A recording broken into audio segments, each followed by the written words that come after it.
اسلام آباد کے پوش علاقے DHA فیز 5 میں ایک دردناک سانحہ پیش آیا۔ ریٹائرڈ کرنل قاضی اسحاق اور ان کی جوان بیٹی سیلابی پانی کے ساتھ بہہ گئے۔ لیکن سوال یہ ہے، کیا یہ 2 ہی زندگیوں کا نقصان تھا یا اس حادثے میں اور بھی افراد لاپتہ ہیں؟ 22 جولائی 2025 کی صبح تقریباً 8:15 پر کرنل قاضی اسحاق اپنی 25 سالہ بیٹی کو DHA فیز 5 کے گیٹ تک چھوڑنے کے لیے روانہ ہوئے۔ ویڈیو فوٹیج میں دکھائی دیتا ہے کہ ایک گرے رنگ کی ہونڈا سٹی گاڑی نالے کے قریب رکی۔ بارش کا پانی گاڑی کا رخ موڑتے ہی زور پکڑ گیا۔ گیئر لگاتے ہوئے پانی کا بہاؤ بڑھ گیا اور دونوں ایک گہرے اسٹارم ڈرین میں بہہ گئے۔ ریسکیو ٹیم اور پولیس کی ابتدائی کامیابیاں محدود رہیں۔ فی الوقت صرف گاڑی کا بمپر ملا، لیکن باپ بیٹی اور گاڑی ابھی تک لاپتہ ہیں۔ اسلام آباد اور راولپنڈی کے نالوں میں حالیہ سیلابی ریلوں کی وجہ سے متعدد لاپتہ افراد کی خبریں موصول ہوئی ہیں۔ KP اور گلگت بلتستان کے علاقوں میں بچے اور خاندان کے افراد بہہ گئے۔ ان واقعات میں سوات، باجوڑ اور مالم جبہ میں ریسکیو آپریشن کے دوران 7 سالہ اور 10 ماہ کے بچوں کی لاشیں نکالی گئی ہیں۔ اب تک 40 سے زیادہ اموات ہو چکی ہیں اور کئی افراد اب بھی گم ہیں۔ اس سے اندازہ لگایا جا سکتا ہے کہ پچھلے 24 گھنٹوں میں کم از کم 15 افراد لقمہ اجل بن چکے ہیں۔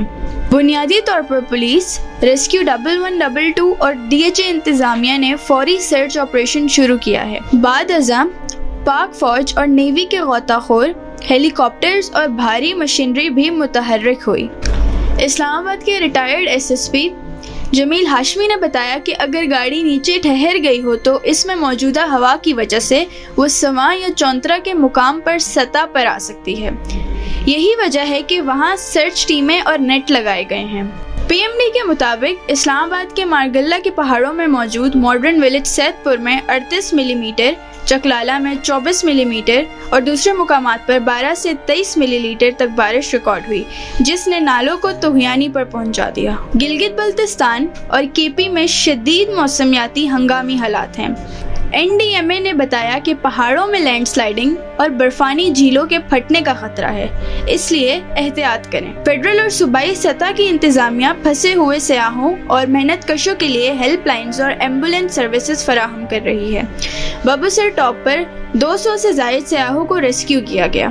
وزیر اعظم شہباز شریف نے صوبائی حکومتوں سے ہنگامی رد عمل تیز کرنے اور ریسکیو آپریشن کو ترجیح دینے کی ہدایت۔ ناظرین سے ہماری اپیل ہے کہ ان حادثات سے سبق سیکھیں کہ ہمیں مانسون کی شدت، بڑھتے ماحولیاتی خطرات اور انسانی ذمہ داری ہے کہ نالوں کی صفائی کریں، خطرناک علاقوں میں مت جائیں اور پیشن گوئی کو سنجیدگی سے لیں، اور سب سے اہم وہ افراد جو فی الحال لاپتہ ہیں، ان کے قریب اور خاندان کے ساتھ ہمدردی کریں اور حکام کو مدد و معلومات فراہم کریں۔ اگر آپ چاہتے ہیں کہ ہم ایسے حساس اور اہم واقعات پر گہرائی سے ویڈیوز لائیں تو ہمارے چینل کو سبسکرائب کریں، ویڈیو کو لائک کریں اور کامنٹس میں لکھیں رسپیکٹ نیچر، اسٹے سیف، اللہ پاکستان کو محفوظ رکھے، آمین۔